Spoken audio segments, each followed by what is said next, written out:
Manguana Ninamarase Rugari Raiche. E aí, gostaram desta? Agora já estamos aqui no dialeto. Meus prezados, esta manhã abençoada que Deus preparou para nós estarmos aqui juntos, nós, através desse vídeo que estamos enviando aí para o Setion, para esses obreiros que estão aí se empenhando para atuar na obra do Mestre aí em Moçambique, nós estaremos falando sobre o livro do profeta Daniel, que também é um livro escatológico e é o livro apocalíptico lá do Antigo Testamento.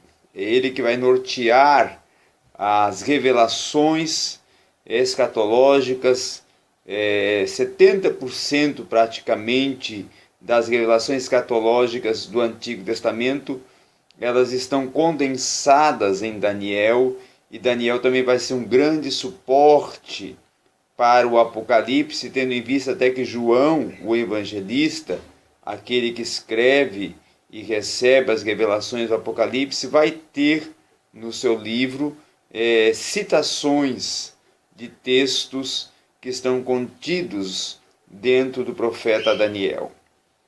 Daniel, ele trabalha uma escatologia pautada em alguns aspectos. Primeiro, ele trabalha o capítulo 2 para apresentar a questão do conflito que ocorreria entre as nações.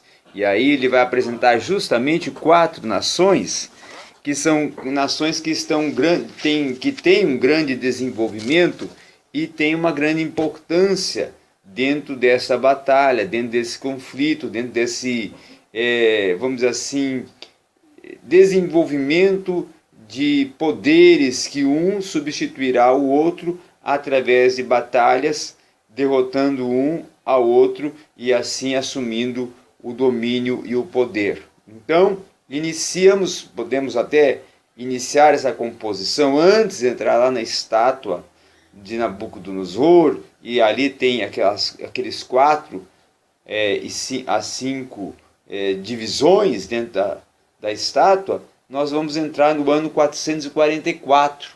O ano 444, nós vamos ter ainda, vamos dizer assim, ou melhor, o ano 722, nós vamos começar por ele, para depois irmos decrescendo. O ano 722 já houve um exílio e houve um período de cativeiro, que foi o período em que a Síria ela tomou Israel como cativo, e eles ficaram, as 10 tribos ficaram cativas de 722 até a 605 a.C.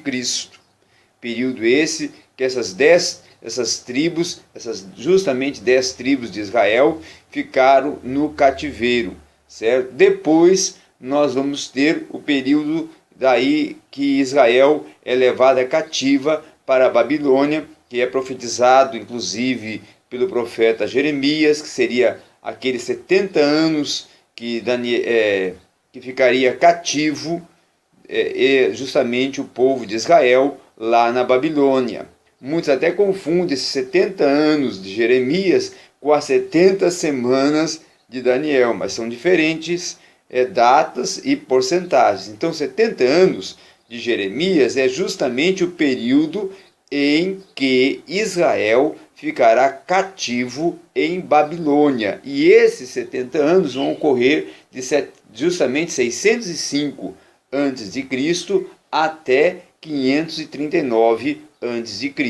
Aí depois nós vamos ter o período em que os medos e persas eles vão dominar. E aí nós já estamos dentro já da estátua, né? Já começamos com a Babilônia, a cabeça de ouro, agora estamos com o peitoral, que é os medos e persas, que então justamente é o 439 a 331 a.C., 439 a 331 a.C., que os cativos de Israel informam e justamente vão estar retornando em 536 a.C., mas nesse período os medos e persas estão mantendo Israel cativo deles, certo? Depois, aí nós vamos para outra parte já da estátua, que já justamente é a parte aqui do ventre, né? O ventre, e aí justamente já vai vir o período denominado de domínio da Grécia, o período que Grécia, o período grego, o período que ali, vamos dizer assim, a força e a pujança de Filipe e Alexandre, depois o seu filho Alexandre Magno, estão tomando uma proporção de domínio que vai se expandir por todo o Oriente mais tarde, quando surge o domínio já conduzido por Alexandre Magno, que vai aí surgir o período do helenismo e da helenização. Né? Nesse momento que Grécia está dominando, justamente é o período de 321 a 63 a.C., e que Israel já está sob o controle do reino grego. Então, esse reino grego, esse império grego, já está tendo a sua primazia já nesse período e já está preparando todo o contexto da sociedade e até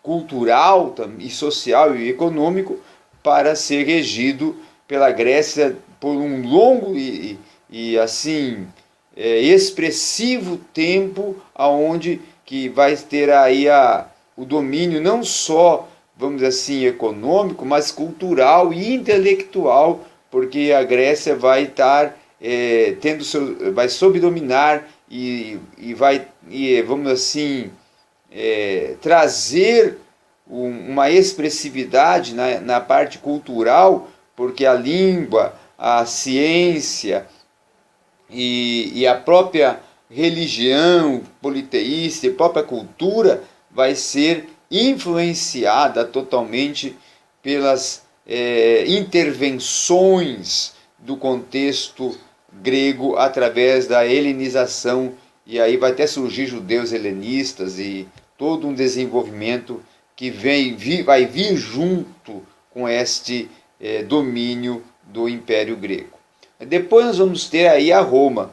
Roma é o próximo, já é ali já a parte, já estamos entrando aí nas coxas da estátua, e aí é onde Roma já é a potência, já é o desenvolvimento, né, maior, e justamente Roma vai ser aquela que vai dominar de 63 a 70 depois de Cristo, e aí Israel já sai sob a autoridade de Roma, e Roma já é aquela que vai trazer imperadores cruéis, como, por exemplo, vamos colocar aqui Nero, depois Vespasiano, depois Tito Flávio e depois Domiciano, que é justamente aquele que está governando de uma forma cruel no período do apóstolo João, não é? O período que vai ser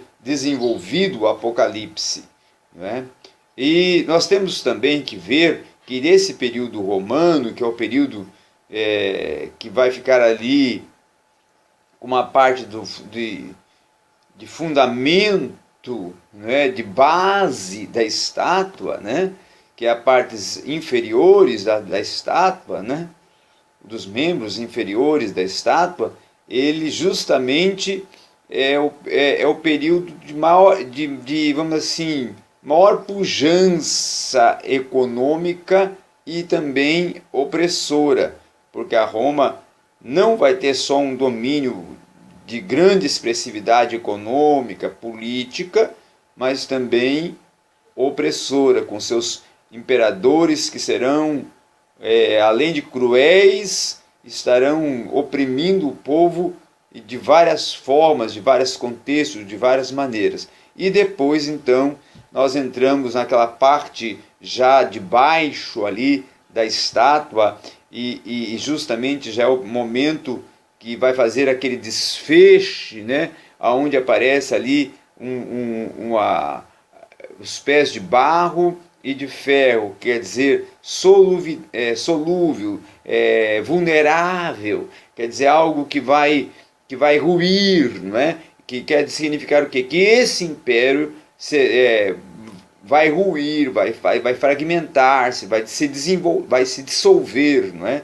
E depois surge ali os 10 dedos da estátua, que seriam as 10 nações que vão compor a confederação das nações, mas justamente depois, dentro da visão, existe uma pedrinha que sai da rocha, né? E ela vai ferir justamente o pé da estátua, que é no local aonde está ali na composição da estátua, as 10 nações, e a vulnerabilidade no suporte da estátua, que é justamente a região dos pés. Então, e artelhos, né? Pés e artelhos. Então, quer significar o quê? Que Cristo virá no final dessa batalha toda, desses conflitos todos, justamente no final já ali do período da grande tribulação, da tribulação, e irá fulminar no período da grande tribulação, no período derradeiro da grande tribulação, irá fulminar, não é, todas as estruturas das confederações das nações que estarão em confronto junto com o anticristo contra a Jerusalém, cercando Jerusalém, confrontando a Jerusalém, confrontando a Israel na batalha do Armagedon, que é uma batalha que ocorrerá para dar fim ali ao período da grande tribulação, que para Daniel é as 70 semanas de Daniel, que nós estaremos estudando também à frente. Já no capítulo 7 de Daniel, o capítulo 7 e o capítulo 2 eles se encontram, eles se encaixam, só que no capítulo 7 está apresentando justamente animais. Então, o leão é a Babilônia, o leão com asas de águia é a Babilônia. Depois vem o urso que está ali com costelas, 3 costelas nas suas bocas, nos seus dentes, que justamente é Egito, Líbia e Pérsia. E esse urso representa o Império Medo-Persa.